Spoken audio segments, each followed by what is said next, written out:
Agora, tem uma informação importante que vem da equipe do UOL lá de Santa Clara, e esse é um ponto importante. Eu acho que a gente tem que ter o diagnóstico certo e não é falta de jogador, é falta de trabalho. É o sétimo jogo, a Colômbia está invicta 26 partidas, 20 de 10 vitórias consecutivas. A gente já passou por crise, o Brasil já passou por crise semelhante, já perdeu de 4-0 do Chile, já foi eliminado para Honduras em Copa América, tudo isso já aconteceu.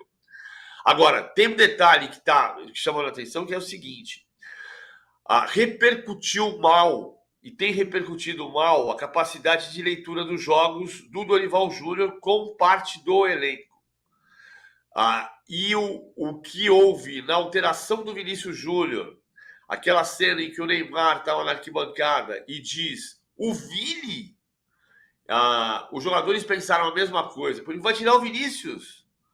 E esse é um processo que o Dorival vai ter que reconquistar, da confiança e do entendimento de que ele vai ter a leitura de jogo correta para não tirar jogadores fundamentais e colocar os jogadores fundamentais para conseguir as grandes vitórias que o Brasil precisa.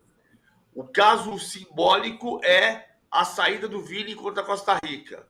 O elenco desconfiou, achou que não era a alteração correta.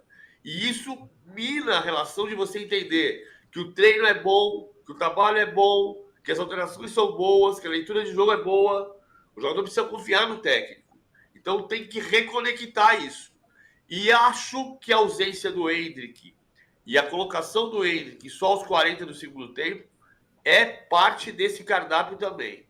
As informações lá de Santa Clara são de que o clima dos jogadores não está confiante. Isso é fundamental, isso é importantíssimo, né, Hernan? Quando o ambiente, quando o clima, quando o contexto do grupo não está confiante, como o pessoal traz lá de Santa Clara, como sublinhou o PVC, é muito mais difícil que as coisas de fato aconteçam, né, Hernan?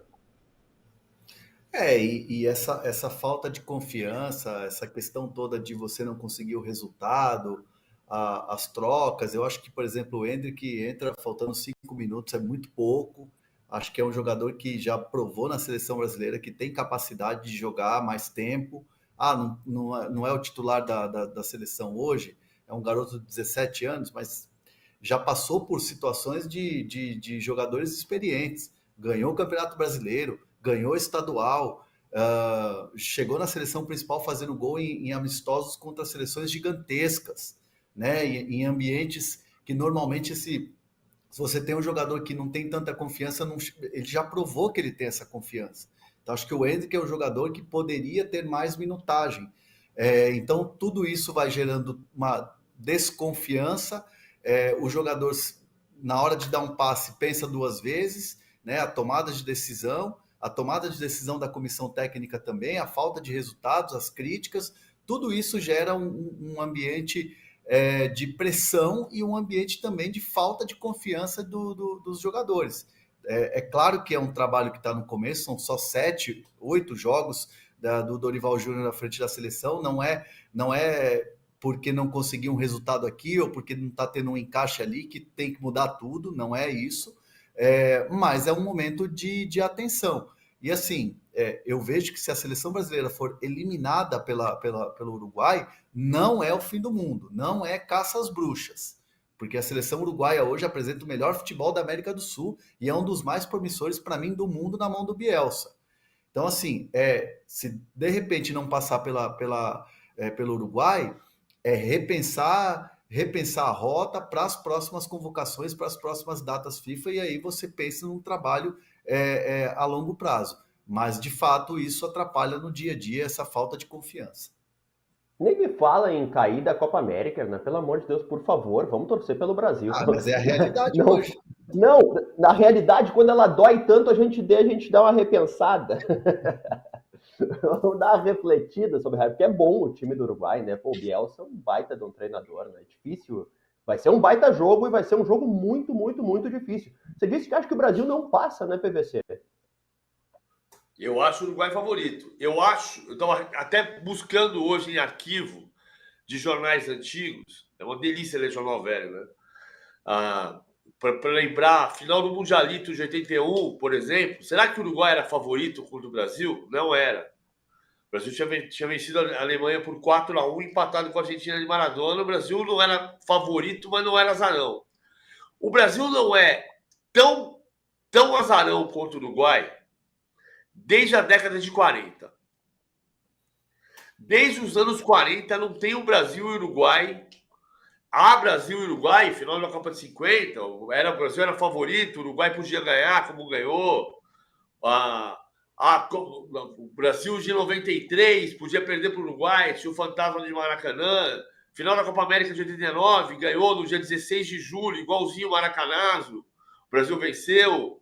Final do Mundialito. Mas o favoritismo que tem o Uruguai contra o Brasil nesse sábado é um favoritismo que o Uruguai não tinha contra o Brasil desde a década de 40. E quando pipocou a musiquinha da Champions no celular do PVC. Mas é uma situação realmente nova do Brasil. Difícil, né? PVC estão te ligando para te cobrar isso aí, que o Brasil é azarão contra o Uruguai, tenho certeza. Certeza absoluta. Deixa eu aproveitar o tema pressão, o tema clima difícil, para trazer o Corinthians para nossa pauta. O Corinthians há pouco teve coletiva para anunciar, para oficializar, apresentando já, porque já está anunciado, o CEO Fred Luz e o Pedro Silveira como diretor financeiro. Eles vão ser os responsáveis por tentar reverter a condição financeira difícil do Corinthians com uma dívida bilionária. Não vai ser nada simples essa situação. Enquanto isso, dentro de campo, o Corinthians está sem treinador, desde a demissão do Antônio Oliveira, e os nomes mais fortes, Hernan, me parecem que são o Carille e o Ramon Dias de fato. Você está vendo na tela aí imagens da apresentação do CEO e do diretor financeiro do Corinthians. O momento do Corinthians... O Fred Luiz é o que está falando, de barba branca, e o Pedro Silveira do outro lado de casaco, de camisa branca por baixo do casaco preto. É, isso aí, exatamente. Eu não conseguiria descrever melhor, PVC, viu? O pessoal comentando na apresentação dos novos dirigentes do Corinthians. Eu falava, Hernan, sobre a situação do técnico e também a situação financeira. O que é mais preocupante? O que o Corinthians tem que tomar atenção primeiro? E qual exatamente a negociação, o pé da negociação do Corinthians para ter um novo treinador, Hernan? São os dois nomes contactados e que o Corinthians... a gente está com o áudio da coletiva, a gente vai ouvir? Não, acho que a gente consegue. E é uma tá coisa bem que baixinho, eu mas pode prego, ser, né? Estou muito feliz de ver que isso está sendo construído aqui. A gente pode tirar, inclusive, né? A gente pode tirar. Até para a gente poder falar aqui, e assim, o Corinthians tem o Fábio Carille como ficha 1 e tem o Ramon Dias como um técnico que agrada demais pelo trabalho e pela experiência e pelas conquistas que ele tem. É um técnico muito consagrado e que, na minha visão, fez um bom trabalho no Vasco, principalmente no ano passado, com um time com pouco recurso ali. O Carille, hoje, está à frente, e eu digo por quê? Porque o presidente Augusto Melo entende que o Carille é um treinador que tem identificação com o Corinthians. O Carille tem 8 anos de auxiliar, foi auxiliar do Tite nas grandes conquistas, Libertadores, Mundial. O Carille era um dos principais auxiliares da comissão técnica do Corinthians. E depois virou treinador, conquistou 3 campeonatos paulistas e um campeonato brasileiro. Então ele conhece o universo Corinthians. Ele conhece o Corinthians em crise e o Corinthians vencedor. Conhece o Corinthians que não era favorito e de repente surpreendeu e foi campeão. A história da quarta força, que pegou muito aqui em São Paulo, quando o Carille vai lá e comanda um Corinthians que não era badalado e foi campeão paulista. E depois foi campeão brasileiro. Virou até uma pilha, a quarta força.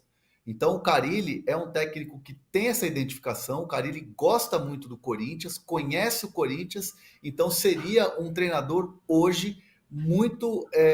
que cairia bem com a necessidade que o Corinthians tem hoje.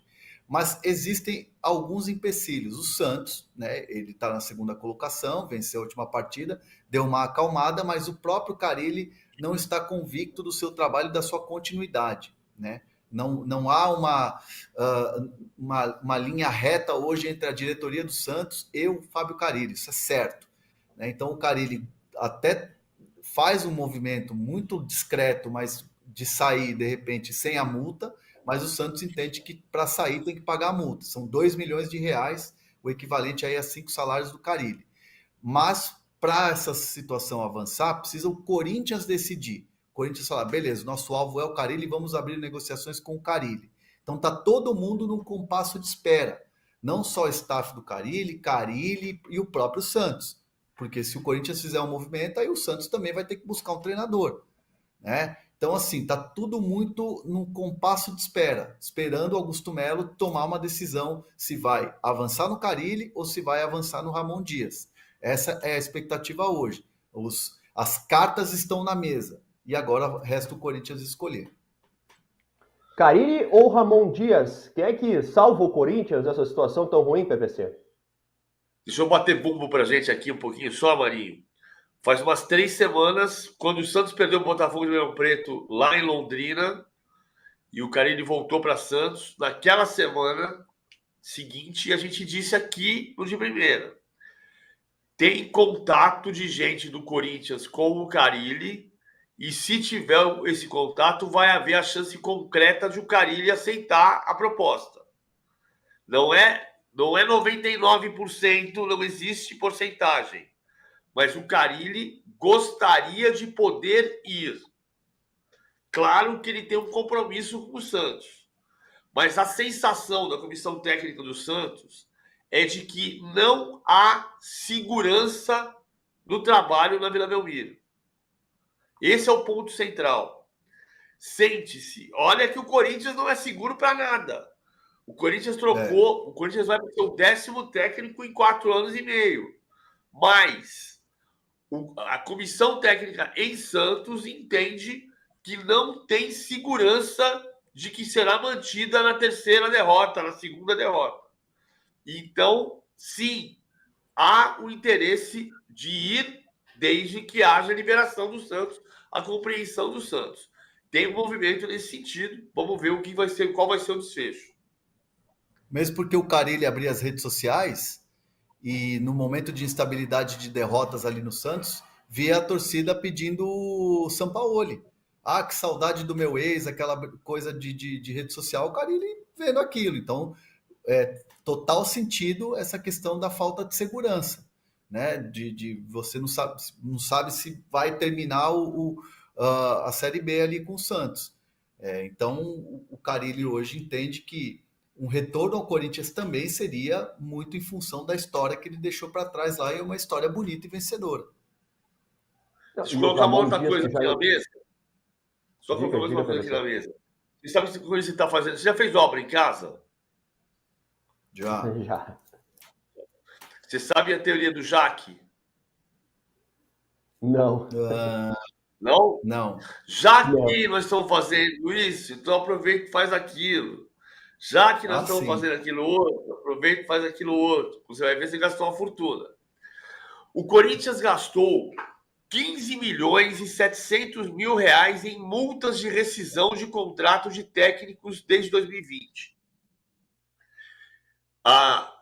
Pela teoria do Jaque, você podia dizer, já que gastou 15 milhões, paga os 2 milhões na multa do Carille e traz o Carille para São Jorge.